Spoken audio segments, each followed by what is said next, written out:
next is the variation of the steel stress in the in the bonded and unbonded members. It is the variation of the variation of the stresses in the section. In the rate of the increase in the stresses in the tendons of the pre-stressed concrete members under the load depends upon the degree of the bonds between the tensile steel wires and versus the surrounding concrete. In this case, the bonded members such as the pre-tensioning element or post-tensioning, which is being grouted in the members. The composite action between the steel and the concrete and the stresses in the steels are computed by using the theory of the composite section up to the stage of the cracking. In this case, the unbonded beams, the tendons are free to elongate depending independently throughout their length under the action of the transverse loads on the beam section. In this case, the increase of the stresses in the steel depending upon the average strain in the concrete at the level of the steel. The methods of the computing the increase in the steels with the outline for the bonded and unbonded beams. For a bonded beams, if you want to calculate the stresses in the steel, it is the product of the modular ratio and the stress in the concrete. So modular ratio is, you can see this, it is the alpha E, and the stresses in the concrete is F. So F is being calculated by using the stresses in the beams. F divided by I, F divided by Y is equal to M divided by I. So F is equal to My divided by I. So by using that equation, the stresses in the steel in the bonded beam section is being calculated as alpha E into My divided by I. So that is for the bonded beam section. So for an unbonded beam section, so the strain in the concrete in the level of the steel is equal to My divided by EC divided by I, where M is the moment, Y is the centroidal axis, and EC is the Young's modulus of the concrete, I is the moment of inertia. The total elongation of the fibers and the concrete at the level of the steel is delta L. The total change, or whatever the change in the length, is equal to delta L.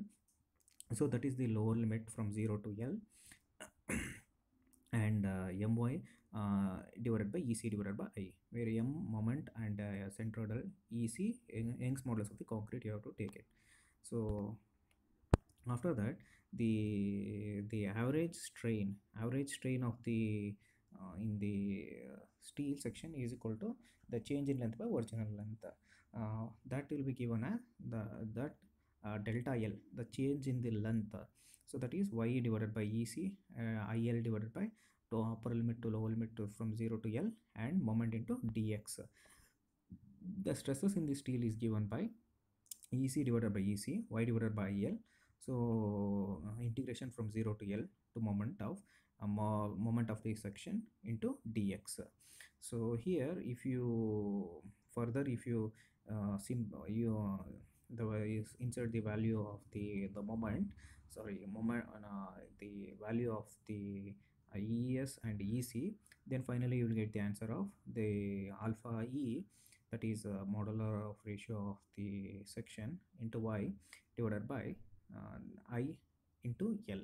So the whatever the rest of the things, 0 to L the moment, and to dx, that remains as it is.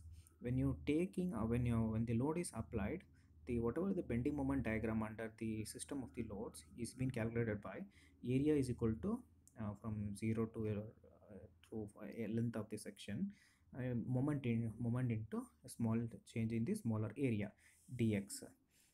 Hence, the stresses in the steel is equal to alpha E into Y into A divided by IL.